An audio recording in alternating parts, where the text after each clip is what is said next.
Problem 1. Jadi PT Atlantika punya 3 opsi investasi dengan IRR sebagai berikut. Dari tiap-tiap investasi ini akan didanai 40% dari debt, dari hutang. Berarti tulis dulu debt 40%. Nah, terus kalau kita belajar capital structure itu didanai dari 2, debt sama equity. Kalau debt-nya udah 40%, berarti equity-nya 60% karena totalnya kan 100%. Kemudian kita tahu bahwa risk free investment level itu di 8,25%, systematic risk 1,4%, dan equity risk premium 12%. 3 informasi ini berkaitan dengan equity tadi. Terus company punya bond juga. Nah, bond ini kita udah ngomongin tentang debt nih. Ada par value-nya, time to maturity, coupon rate, dan segala macam. Kita juga ada marginal tax rate 35%. Catat dulu. Tax rate 35%.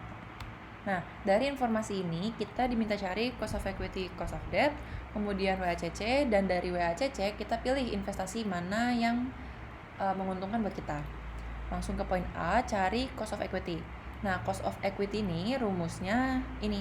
Jadi cost of equity itu simbolnya RE sama dengan RF itu risk free-nya ditambah beta itu systematic risk dikali RM min RF ini yang di dalam kurung artinya risk premium. Nah, ini rumus kalau kita pakai CAPM approach. Ada approach satu lagi, itu dividend growth model. Kita nggak pakai dividend growth model approach karena di soal ini kita nggak ada informasi tentang pembagian dividen dari PT Atlantika. Oke, berarti kita ikutin rumus ini. Sekarang kita cari nih RF-nya, betanya sama RM min RF-nya. RF-nya itu kan risk free. Kita tahu risk free investment level 8,25. Berarti RF-nya 8,25%. Kemudian tadi beta itu systematic risk, berarti 1,4.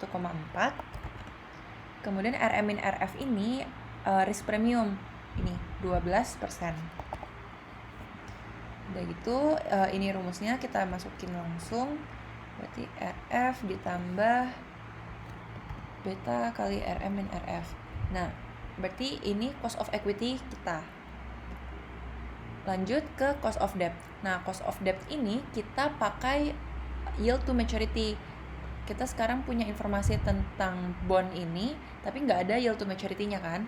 Caranya kita harus pakai interpolasi. Kita masukin dulu informasi yang kita punya. Dia bilang dia punya bond pakai semi-annual payment, par value 150 juta. Masukin di sini.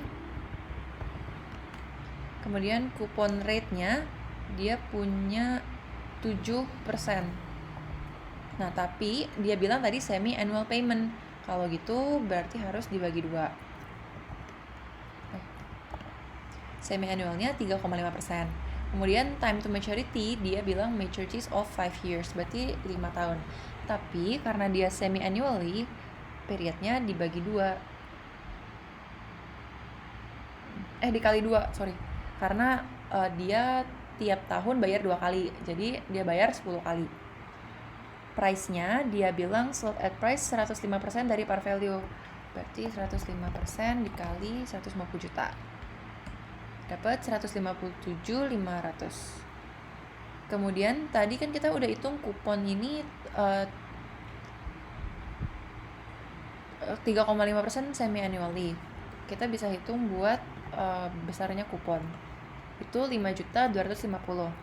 Kemudian buat cari yield to maturity, ingat kita pakai interpolasi. Nah, sebenarnya rumus interpolasi itu yang ini.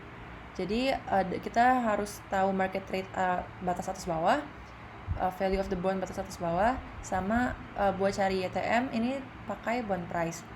Nanti dibikin persamaan kayak gini. Nah, buat R1-nya kita bisa isi pakai data yang kita punya 3,5 semi annually.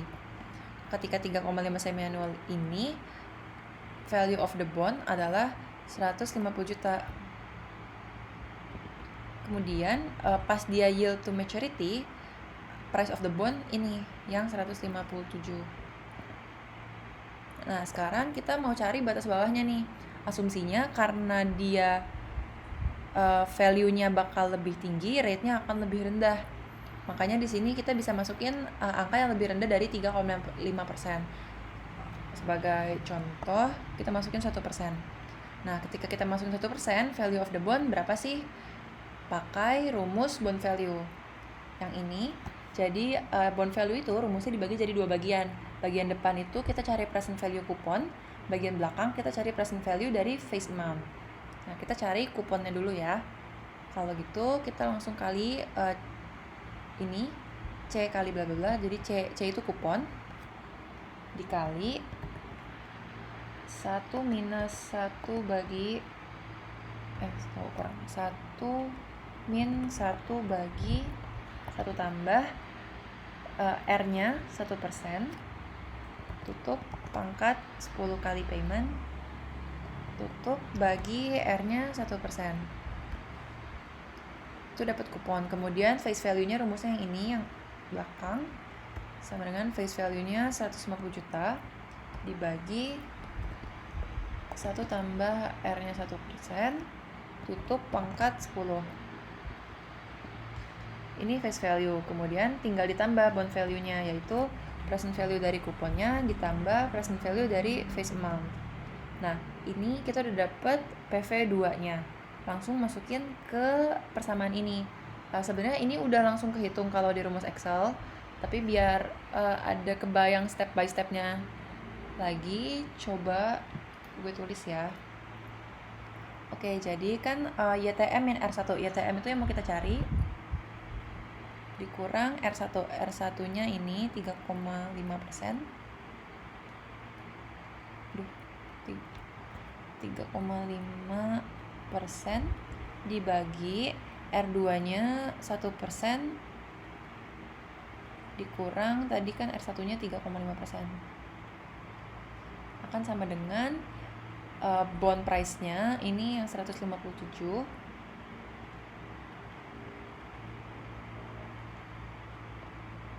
dikurang sama PV1. PV1 tuh ini yang 150 juta. Kurang 150 juta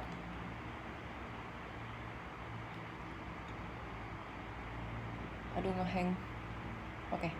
Dibagi PV2 min PV1 berarti 185 tadi yang udah kita cari pakai rumus bond value.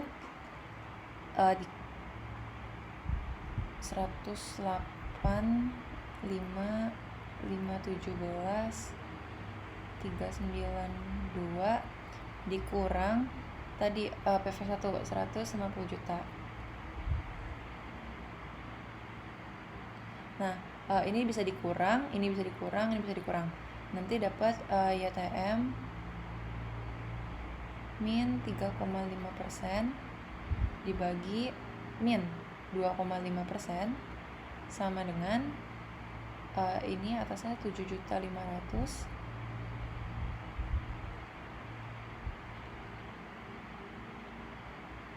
dibagi bawahnya ini 35,517 392.